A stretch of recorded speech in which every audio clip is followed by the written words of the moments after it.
Hello, welcome to the information session for interested applicants for the 2023 Development of Innovative Technology Tools or Approaches to Improve Outcomes for Individuals with Disabilities grant competition funded by the Office of Special Education Programs and the Office of Special Education and Rehabilitative Services at the U.S. Department of Education. I am Tina Diamond, a project officer at OSEP and the manager for this competition. This competition has been assigned assistance listing number 84.327R. I'd like to go over some caveats before diving into this presentation. First, the intent is to provide guidance, and the information contained in this presentation provides a general summary of the information contained in the notice inviting applications and the application package.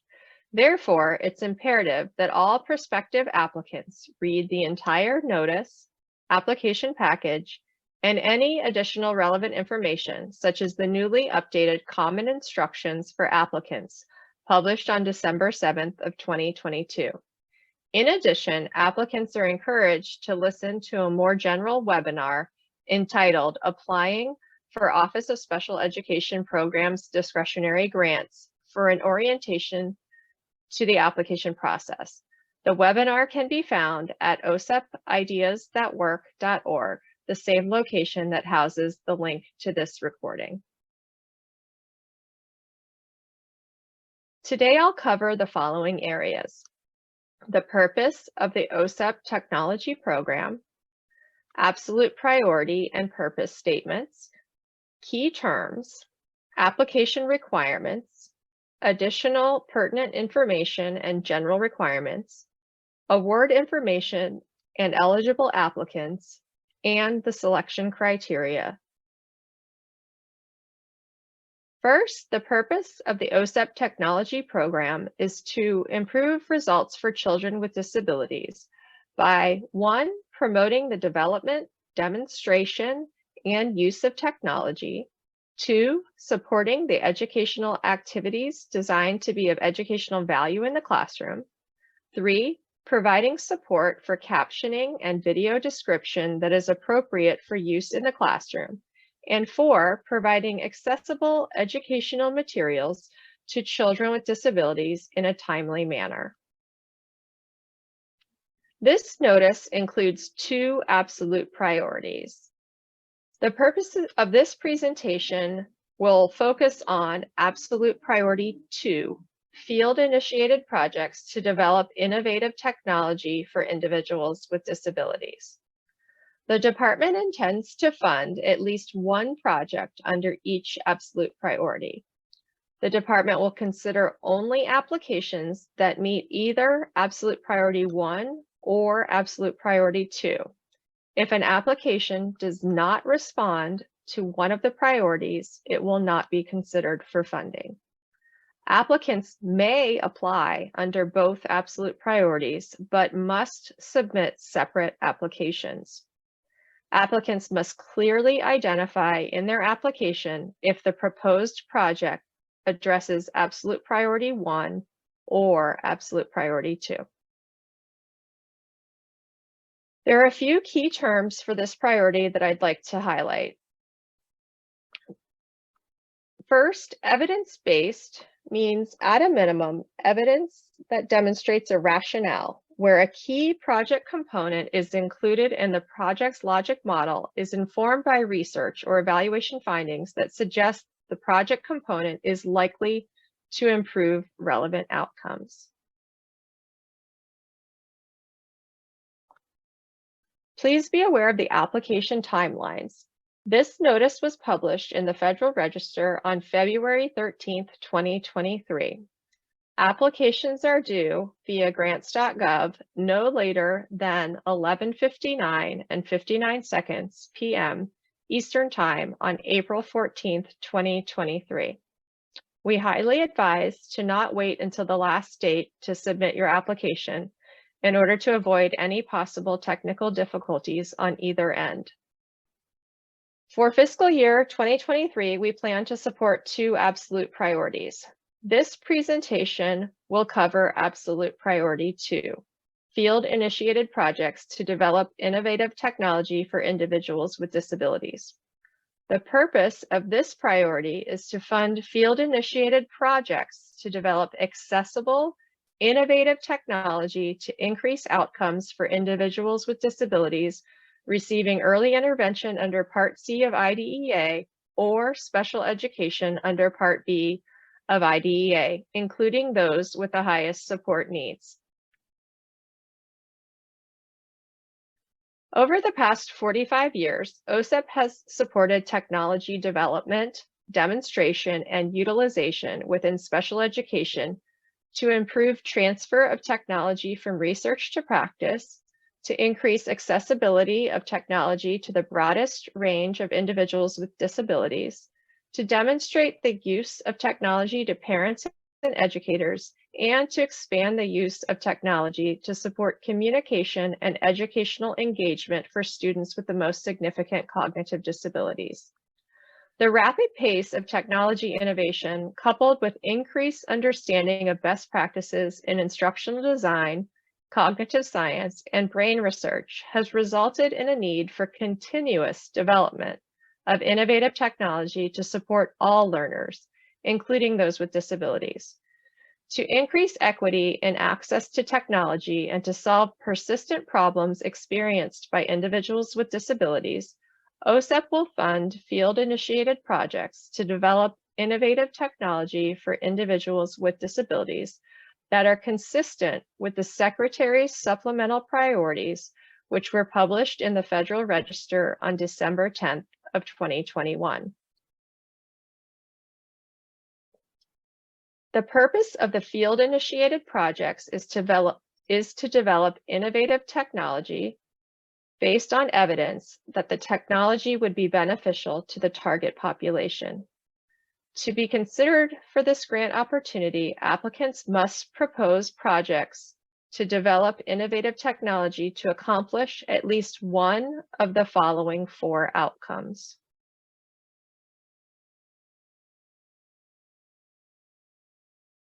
Outcome option 1, increased student-centered learning approaches that leverage technology to address learner variability and increase provision of high-quality learning content, applications, or tools that take into account race, ethnicity, culture, language, and disability to address students' social, emotional, mental health, or academic needs.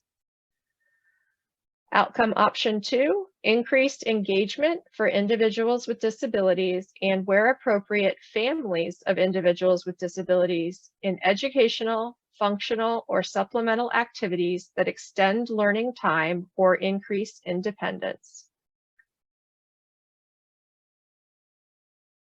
Outcome option number 3, increased use of technology to enable evidence-based approaches to personalize learning for students with disabilities in the classroom or support supplemental activities that extend learning time and increase student and, where appropriate, parent engagement.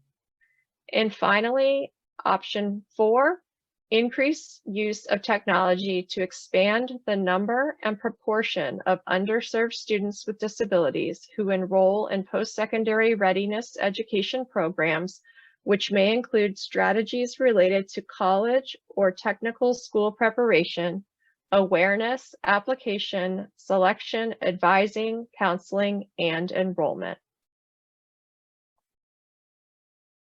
In this section, I will cover the application requirements for the significant section of the narrative.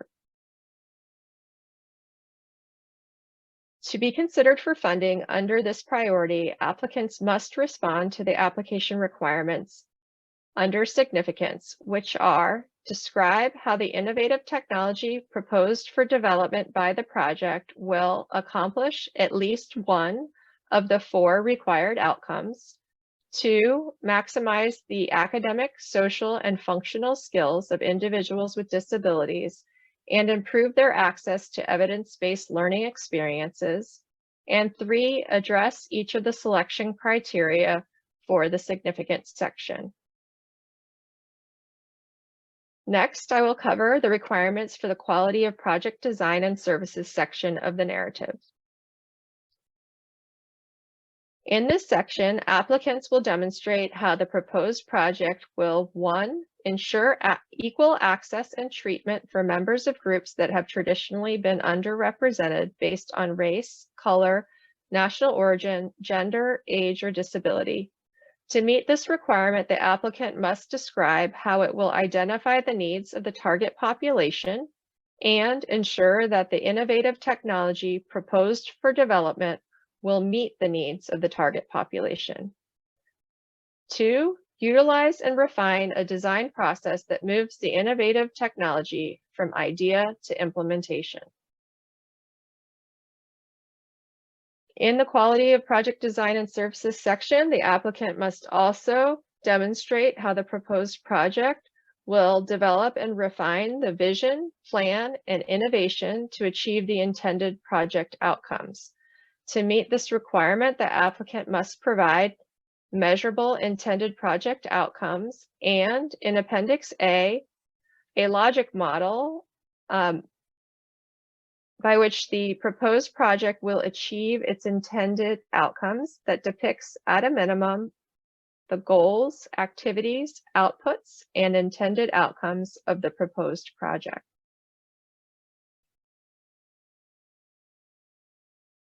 In addition, the quality of project design and services section, applicants must also demonstrate how the proposed project will be based on current research and make use of evidence-based practices.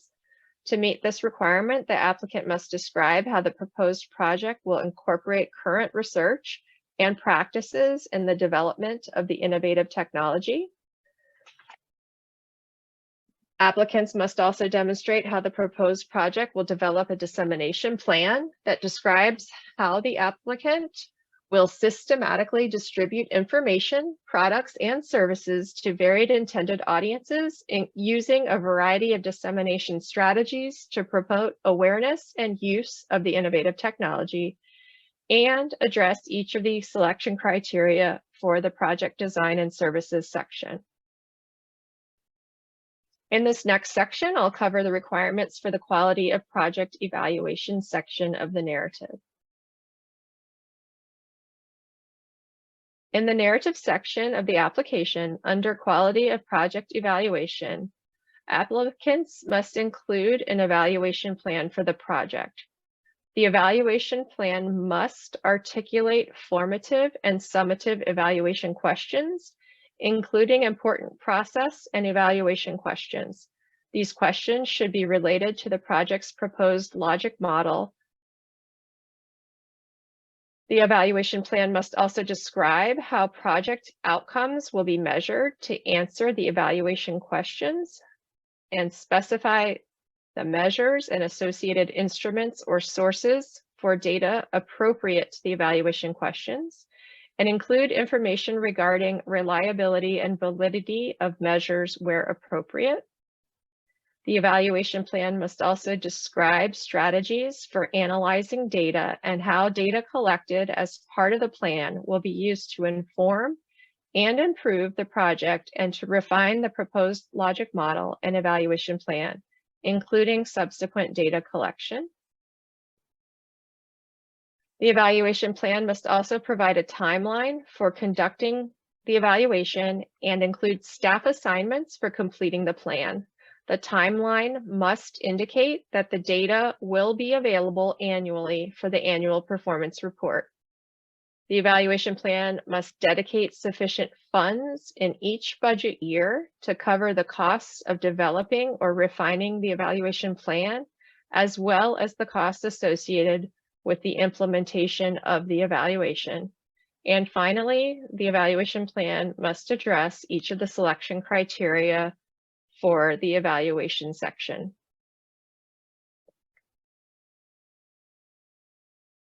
This next section covers the requirements for the adequacy of resources and quality of project personnel section of the narrative.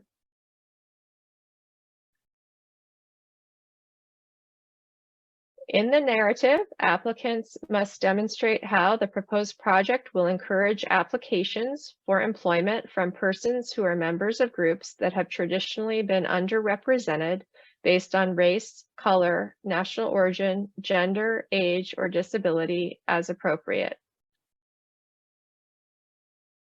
This section, the applicant must also demonstrate the proposed key project personnel, consultants, and subcontractors have the qualifications and experience to carry out the proposed activities and achieve the project's intended outcomes. Applicants must also demonstrate that the applicant and any key partners have adequate resources to carry out the proposed activities. Also, that the costs are reasonable in relation to the anticipated results and benefits. And finally, they must address each of the selection criteria in the adequacy of resources and quality of project personnel section.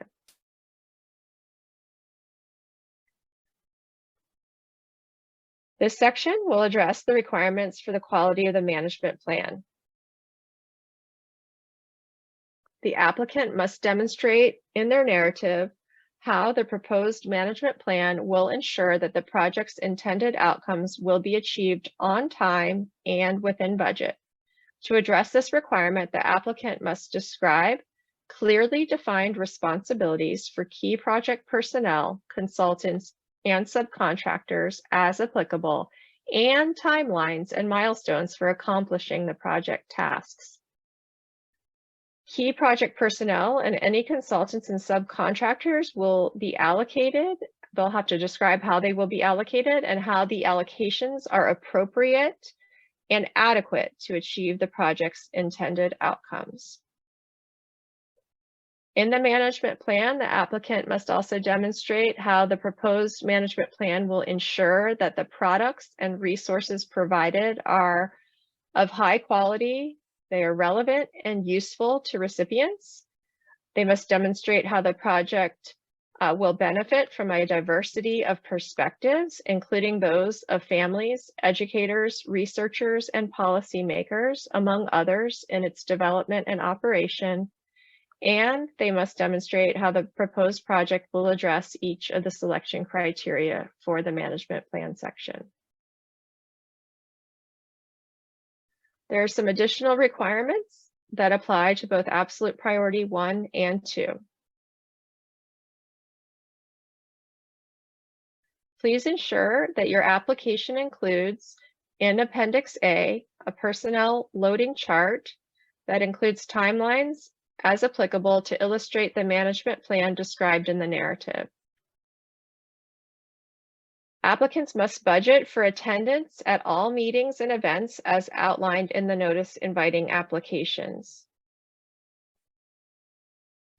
If proposed, applicants must describe in their application how they will maintain a high-quality website with an easy-to-navigate design that meets government or industry-recognized standards for accessibility and includes relevant information about the project's annual progress towards meeting project outcomes. And finally, applicants must provide an assurance to assist OSEP with the transfer and dissemination of pertinent resources and products at the end of this award period as appropriate. There are 2 general requirements. Applicants must make positive efforts to employ and advance in employment qualified individuals with disabilities in project activities. And applicants must involve individuals with disabilities or parents of individuals with disabilities aged birth through 26 in planning, implementing, and evaluating the projects. Here are some additional details regarding this award. Awards will be cooperative agreements. The estimated range of awards is from $450,000 to $500,000 per year. The maximum award will not exceed $500,000 for a single budget period of 12 months. We estimate funding for successful applications, and the project period can be up to 60 months.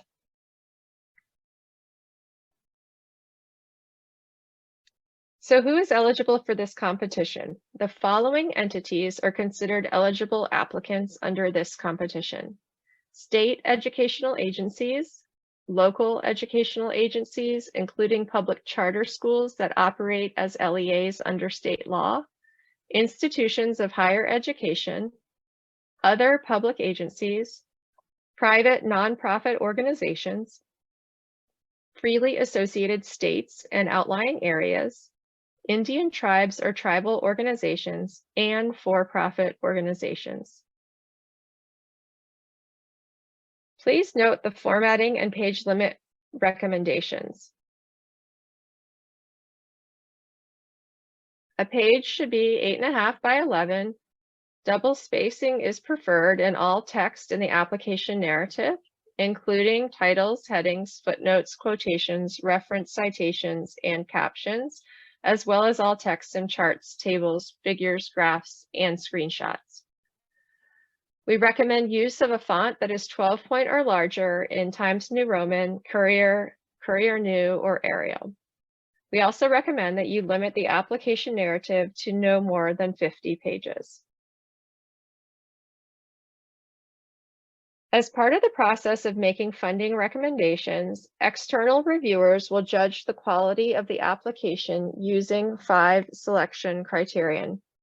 For each section of the narrative, the application can receive up to points are assigned to each section of the narrative, and an application can receive up to a total of 100 points. The significance and quality of project evaluation sections can receive up to 15 points each. The quality of project design and services section can receive up to 30 points. And the adequacy of resources and quality of project personnel and the quality of management plan can receive up to 20 points for each section.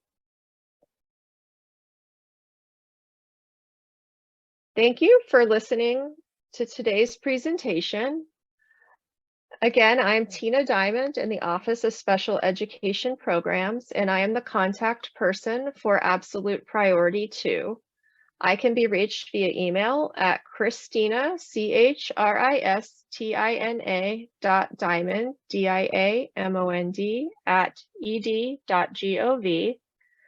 Or you can reach out to the grants.gov support desk via email at support@grants.gov, or by phone 1-800-518-4726 for assistance with your application and submission of that application.